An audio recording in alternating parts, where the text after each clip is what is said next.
Trae Young's debut was pretty solid considering he hasn't played basketball in a while. And when you're coming back from an injury, a lot of times you have to test yourself in the way of making sure that you can play through it and that it's not going to be problematic. I thought he moved the ball well. I thought he was in attack mode most of the night. I also thought he played with great patience and played at a good pace. And clearly Utah was trying to force the ball out of his hands like they did right there. But I thought he did a good job of commanding the offense, finding his teammates and mixing in an assortment of drives to the basket as well as some nice kickouts on those drives to his teammates. And, of course, he knocked down a couple of J's himself. His debut was awesome, man. Just seeing him out there playing the game of basketball, playing the game he loved, it was great. But more so like shots like this, you know, that's what he's bringing to the Washington Wizards, just hitting big shots. But like you were saying, Tony, like he controlled the tempo most of the time.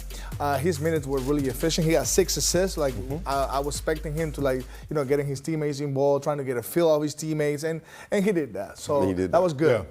I know one of the things we talked about was the pick and roll during pregame, about how you called him a Savannah master. I think that was the appropriate term that Greivis used. And so I was looking at the numbers from last season because he's only played 10 games this year. And I said, that's not a wide enough sample size when you look at what Trae can do. So as a pick and roll ball handler from last season, who had the most points per game? Trae Young. That's again higher than SGA, Cade Cunningham, Jalen Brunson, Luka Doncic, and Dame Lillard. It's Trae Young at the top of that list when it comes to most points in a game as a pick and roll ball handler. You mentioned patience.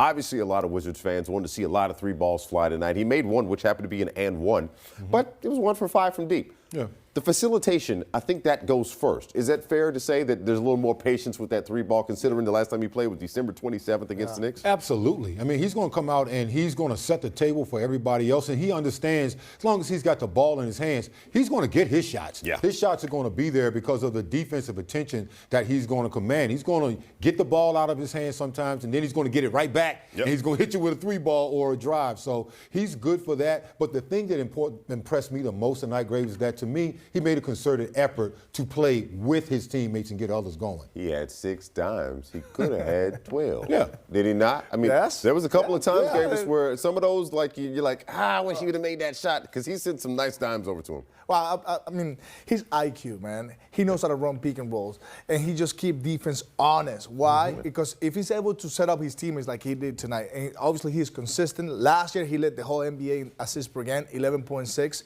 So he knows how to distribute the basketball. So meaning, when he's running the pick and roll, the defender has to make decisions. Yeah. And his teammates got to be ready to shoot as well. Like couple times tonight, his teammates were wide open. He found them, and you know, they missed the shot. They got to be able to hit those shots because that's what he's going to do. He's going to find you, especially coming up the pick and roll.